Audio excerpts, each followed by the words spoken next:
postseason in Clippers history, so they'd love to have him back. Hey, let's go east to the Sixers, Woj. What are you hearing about the possibility of a trade involving Ben Simmons?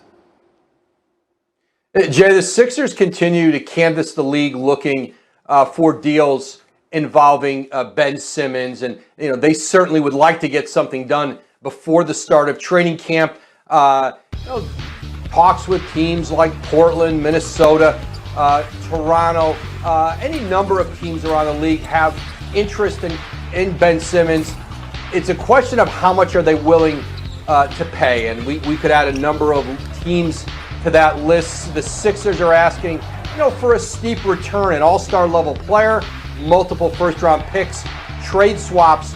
They've not found a team yet that's willing to pay that premium for Ben Simmons. But both Ben Simmons and the Sixers are hopeful that they'll find a solution, find him a new destination before the start of next season. Simmons finishing second in the Defensive Player of the Year voting this past season, just behind Rudy Gobert. Adrian Wojnarowski, a busy day for you. Thank you, Woj. Appreciate you. From L.A., NBA reporter Dave McMenamin joins us now with more. Dave, we've got another big three here in L.A. with Westbrook, LeBron, and A.D. So how do the Lakers see all these guys fitting together? Wow, indeed. You're talking about Russell Westbrook at 32 years old. For the last 5 seasons, he averaged a triple-double, but it's not an obvious fit because LeBron James is such a ball-dominant player. Now, the LA Times reported that Anthony Davis, Russell Westbrook, and LeBron James all got together at James's residence in the last couple weeks to hash things out and make it clear that everyone would be willing to sacrifice for the good of the whole. And I had a league source telling me that Russell Westbrook could be nothing but great for Anthony Davis in terms of his intensity rubbing off on the young big man. And so Anthony's motor gets going more so in the regular season. And let's not forget that LeBron, as he enters into year 18, going to turn 37 years old in December, it's not the worst thing in the world to add a guy who played 65 out of 72 games last year, who is durable, who is willing to take on a big load in the regular season, and perhaps you can save some of LeBron's legs and his body for the postseason where it really matters. That would be huge for a Lakers team that was banged up with injuries last year. And Dave, we know that the Lakers finished 7th in the West last season. We talked about the injuries, but they also depleted a lot of their bench in this trade. So what other moves could we see them make this offseason to improve their roster? Yeah, Ryan, they had to do a lot of them. They only have 4 guys under contract right now when you talk about the big 3 plus Marc Gasol. First, you look at their 2 guys that they have the birds rights, 2 guards in Talen Horton-Tucker, who they've already made a qualifying offer to make him a restricted free agent. So anyone who was to make an offer towards him, the Lakers could match. Alex Caruso, another guy who is an unrestricted free agent, but they're going to make a deal. But look at veteran minimum type guys. We're talking about Carmelo Anthony. We're talking about J.J. Redick. The Lakers were 21st in three-point shooting last year. And a guy they could target with their mid-level exception is Patty Mills out of the San Antonio Spurs. Championship experience, great international experience, playing in big, huge games, and he can really shoot the ball from the outside. The Lakers are going to need to add some shooters here because they already stripped away their best one in Kentavious Caldwell-Pope in the Russell Westbrook trade. And they'll need a lot of depth on that bench. That could be a great answer for them. Dave McMenamin with the very latest on the Lakers' big deal. Trade deadline to big trade in the NBA. New big 3, LeBron, AD, and Russell Westbrook. When the deal goes through, Lakers are just going to have 4 players with guaranteed contracts on their roster: LeBron, Westbrook, Anthony Davis, and Marc Gasol. But each is a multi-time All-Star with a combined 37 All-Star appearances between them. Still, they have some work to do to round out that entire roster. ESPN Lakers reporter Dave McMenamin joining us now on SportsCenter. Dave, what's been the reaction in L.A. to this new big 3 of Westbrook, LeBron, and AD?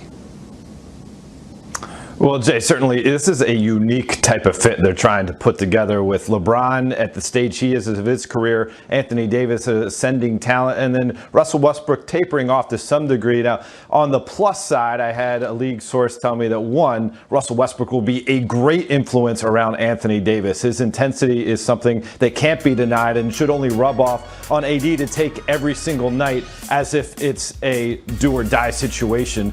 Also, as LeBron gets up there, year 18, going to turn 37 years old in December, having Russell Westbrook be able to take innings during the regular season, to borrow a Jeff Passan term, be in there and play full bore will allow LeBron on some extent to have moments where he doesn't have to carry the load during the regular season. Now, on the flip side, there are some fit questions. Russell Westbrook shot just 31% from three last year. They shipped out Kentavious Caldwell-Pope, who was their marquee three-point shooter on their run to the championship in the bubble a couple years ago. And the deal that they didn't do with the Sacramento Kings would have yielded them another shooter in Buddy Hield. So shooting a big question mark here, but certainly as the LA Times reported, LeBron, Anthony Davis, Russell Westbrook all got together on the same page a couple weeks ago at LeBron's house and said, we'll all sacrifice whatever needs to be done in order to make this work. So we just saw the team's current roster featuring just the four players with the guaranteed contracts. So what's the front office plan for filling out the rest of the roster alongside that new big three? Well, you start with the guys who they would have the rights to be able to retain to go above the salary cap. Talen Horton-Tucker, they've already tendered a restricted contract, a qualifying contract that would allow him to be a restricted free agent so they can match any deal from the outside. They like him a lot. The second-year guard who they got in the second round a couple years ago. Alex Caruso is a free agent, and that's someone who they've also grown in their program. They would like to keep if the price is right, but they're going to have to look outside, and it's going to be a lot of veteran minimum contract type of guys.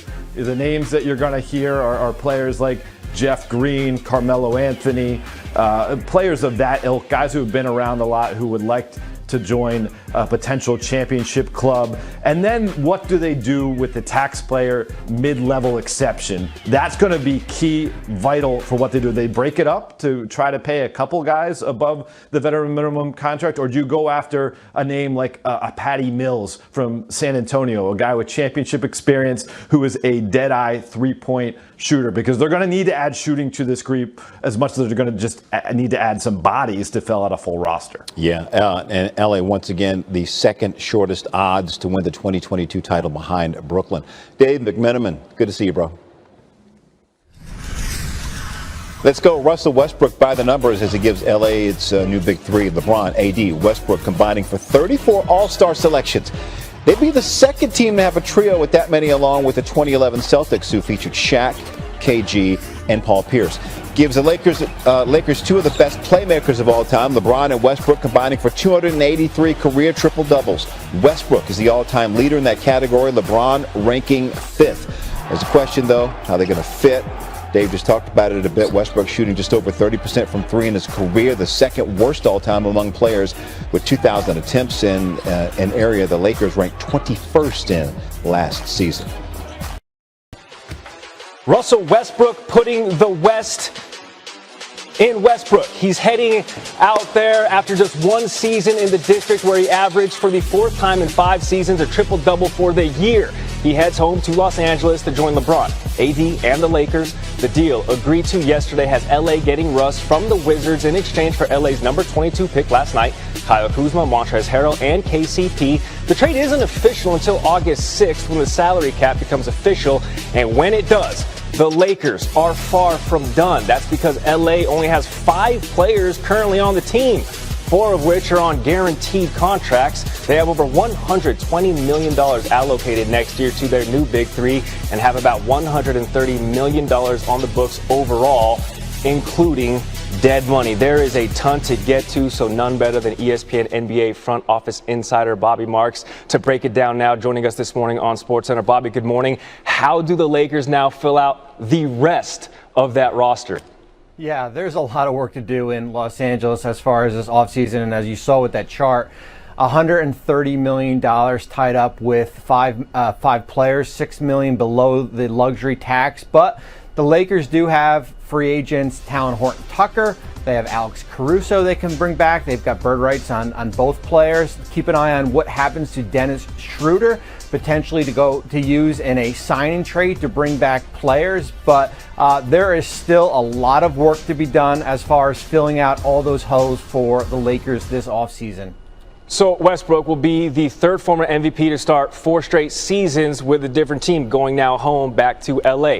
Westbrook leaving the Wizards after just 1 season. How does this deal impact Bradley Beal's future in the district? Yeah, I actually like what Washington did on Thursday night. I actually considered them one of the big winners here when they took the Westbrook contract and they broke it up into Kentavious Caldwell-Pope and Kyle Kuzma, players like that. And I think what's going to happen now is that GM Tommy Shepard, he's going to have to sell the future to Bradley Beal. He is going to have to show him how this roster is going to look potentially in 2022, which is next year. When they could have $25 to $30 million in cap space. And you're almost going to have to treat Beal like a free agent. You are going to have to recruit him. He's extension eligible starting on October 1st. And you are going to have to show him what this roster is going to look like, not just now, but also in the future. Beal entering the last year of that contract, like you mentioned, poised to be a free agent next offseason. Bobby Marshall.